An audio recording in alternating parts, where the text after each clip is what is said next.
Alors Mirko Popovic, bonjour. Vous êtes membre du gang des vieux en colère. Pourquoi vous êtes en colère? Nous sommes en colère souriante, je dirais, mais ferme, parce que l'avenir de ceux qui vont nous succéder, donc les jeunes qui nous entourent, n'est pas radieux. Parce que le système du futur, pour les pensions, pour l'environnement d'accueil de ces personnes âgées, qui représentent quand même 2 millions de personnes en Belgique aujourd'hui, 2 millions. Eh bien, dans ces 2 millions, il y en a 10% qui, déjà aujourd'hui, vivent en dessous du seuil de pauvreté. Donc, avec les changements imaginés et prévus de politique, de loi sur la retraite et autres, on s'inquiète très fort. Donc, on ne travaille pas pour nous, c'est pour ceux qui nous suivent. C'est pour ça que vous vous appelez le gang, parce que ça peut avoir une connotation, j'ai envie de dire, violente, agressive. Vous avez des actions violentes, vous vous dites violent? Violent, je dirais psychologiquement, ça doit secouer quelques petits patrons et petits gérants de multinationales installés en Belgique, puisque de temps à autre, de manière impromptue, je dirais, sans prévenir personne, nous occupons des lieux phares de l'économie mondialisée. On va donner des exemples et des marques, hein, pour une fois on peut... On va dormir dans les lits d'Ikea en pyjama, avec pantoufles et pyjamas, et on va se coucher dans les lits, puisqu'ils sont là et que les vieux, il y a des homes et des lieux où des vieux ne peuvent même plus dormir dans des bons lits, donc il faut autant aller dormir chez Ikea puisqu'ils ne payent pas d'impôts. Donc juste retour des choses. Donc c'est ça la violence de nos actions. Il y a Apple, McDo, allez, on les cite Apple, aussi. Là, c'est autre chose. Là, comme ils ne payent pas d'impôts chez nous, ni en France, ni en Europe en général, ils ne payent pas d'impôts.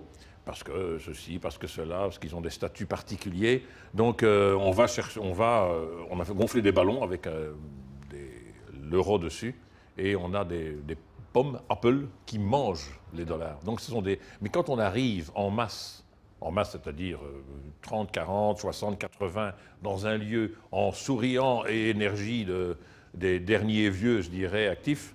Comme ce fut le cas chez McDo, par exemple. Voilà, c'est ça. Aussi, Ça occupe l'espace. On se fait très rapidement virer, mais sans violence non plus, parce que c'est des vieux d'abord. Donc on n'a plus rien à perdre. Mais c'est un gang, parce que l'humour est très important, la dérision. Parce que là, on nous prend au sérieux parce qu'on fait les cons. Quand on arrive des mamas, des grands-mères, des grands-pères colorés, déguisés, qui arrivent avec un instrument de musique ou simplement en chantant la petite gaïole, en changeant les paroles. Le message passe mieux. Oui, tout à fait. Mais c'est de la désobéissance civile. Elle est nécessaire pour vous? Indispensable. Ouais. Et on fait référence à tous ceux qui ont désobéi depuis les temps, on pourrait dire de la Shoah aux lanceurs d'alerte. Les désobéissants civils ont à un moment réveillé l'esprit. Et ça, c'est du sérieux.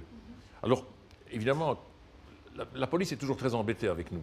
Parce que, d'abord, on ne touche pas aux vieux. On ne brutalise pas les vieux. On ne peut pas, c'est un peu sacré. Donc il y a le côté sacré, mettons-les au musée, mais non. Ils sont là. Mais ça veut dire aussi, alors quelque part, que le système démocratique actuel, il vous convient plus, il ne fonctionne plus, que ce soit en Belgique ou en Europe?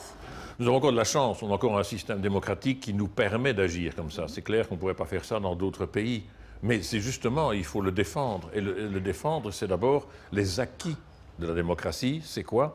C'est justement cette justice sociale, ce partage social, cet équilibre social, cet équilibre fiscal que nous revendiquons. Quand nous nous attaquons, entre guillemets, joyeusement, gaiement, à McDonald's, à Ikea et à d'autres, Apple, c'est la justice fiscale que nous réclamons. Pourquoi il y a des gens qui échappent à la fiscalité et d'autres ici, un petit lieu ou l'autre, sont obligés de payer des impôts et vivre tout le temps menacés par leur futur, sans s'en rendre compte vraiment, parce que c'est trop tôt. Et comment ceux qui ont des accidents de la vie, les accidents, c'est soit des accidents historiques, je veux dire, les déplacés, quand on voit les gens dans les rues, etc. Mais dans des homes, il faut aller en province, il y a des homes, c'est terrible, ils n'ont même plus accès à la culture, qui est un droit humain fondamental. Ils n'ont plus accès à bouger, à voyager, à découvrir. Pourquoi? Parce qu'ils sont confrontés à leur âge, et à un moment, le vieux, il y a une carapace autour. Hein. Alors, il y a vous, votre gang des vieux en colère, je pense aux Gilets jaunes, il y a les Jeunes pour le climat. On sent une espèce de réveil citoyen ou de rébellion citoyenne? Oh, c'est un peu des deux. Hein. On est dans une phase où tout d'un coup, la mondialisation, c'est toujours elle. Pour nous, c'est vraiment cette économie qui échappe à tout, et même au pouvoir de nos politiques locaux, mais ils n'ont plus la puissance ou la faculté de répondre à cette espèce d'envahissement, ce virus. Donc, pour nous, c'est évident qu'il faut les climats, les gilets jaunes, avec toutes leurs qualités, leurs défauts, font partie d'une même rébellion, c'est clair. Mais ça peut être que de pire en pire. Vous vous rendez compte que, même si on parle du Nord-Sud, parce qu'on parlons de l'Europe, on est quand même dans un monde magnifique, mais le Sud qui monte tout doucement chez nous, qui est aux portes, avec des rejets, etc., beaucoup de vieux là-dedans, des futurs vieux aussi. Hein. Il y a des jeunes, mais c'est des futurs vieux.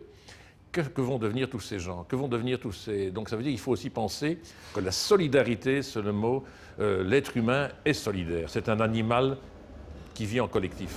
Mais alors, ce que vous voulez ici, via vos actions, quoi, c'est secouer les politiques, mais est-ce qu'ils ont encore réellement du pouvoir, ces politiques?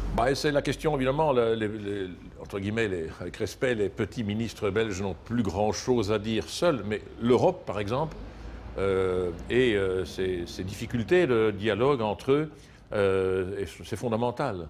Donc si c'est fondamental, les élections européennes, pour nous, deviennent plus importantes qu'il y a 30 ans, 40 ans, on pensait que c'était plus folklorique. C'est plus folklorique aujourd'hui.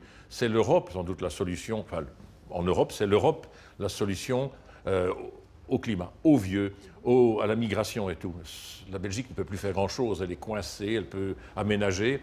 Et ce qu'il faut faire, par contre, c'est bloquer des initiatives comme notre ministre des Pensions, mais en France, c'est la même chose, qui pense récompensons ceux qui, job, qui travaillent le plus, qui ont vraiment accumulé des petites richesses.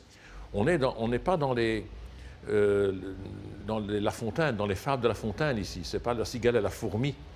C'est sans arrêt pour nous et pour la majorité des populations, du climat, de l'immigration, des syndicats, tout, c'est solidarité, solidarité, solidarité.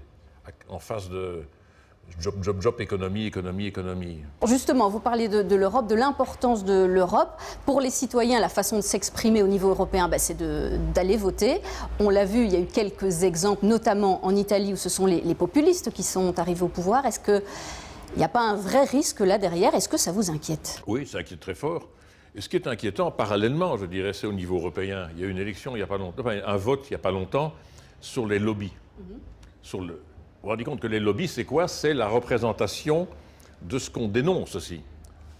Il y a sans doute des lobbies très généreux et très positifs, mais la plupart des lobbies, c'est quoi? C'est pour défendre des intérêts économiques particuliers. Que ce soit pour les McDonald's, les Apple, tout ce qu'on peut imaginer, c'est défendre des intérêts particuliers et faire pression. Comment se fait-il qu'au Parlement européen, heureusement, le vote a été en faveur d'un minimum de contrôle des lobbies, mais c'était à 4 voix près sur 600 ou 700 voix. Vous vous rendez compte ce qui a inquiété? Nous, dans nos réunions, on s'est dit, mais qu'est-ce qui s'est passé là? Ça devrait être 80%, 90% de ces députés. Donc ça veut dire que on se pose des questions sur le politique. Est-ce qu'il a pas seulement la capacité de lutter contre cette économie virale, ce cancer économique, mais est-ce qu'il a, au niveau européen, mais est-ce qu'il en a envie? Comment se fait-il que ce soit ça? Donc on ne comprend pas là. Et ce n'est pas seulement nous. On en a parlé avec les gens qui s'occupent des Gilets jaunes. On se rencontre dans les manifestations à côté, on discute de tout ça. Et cette espèce presque d'abstinence politique nous inquiète très fort. Donc on attend de mai des gens qui vont quand même assumer de manière ferme et plus avancée des revendications sur les grands esprits, liberté, égalité, fraternité, ces belles idées de la Révolution française. Vous, en tout cas, c'est l'action que vous prenez. Oui, tout à fait, oui. Merci beaucoup, en tout cas.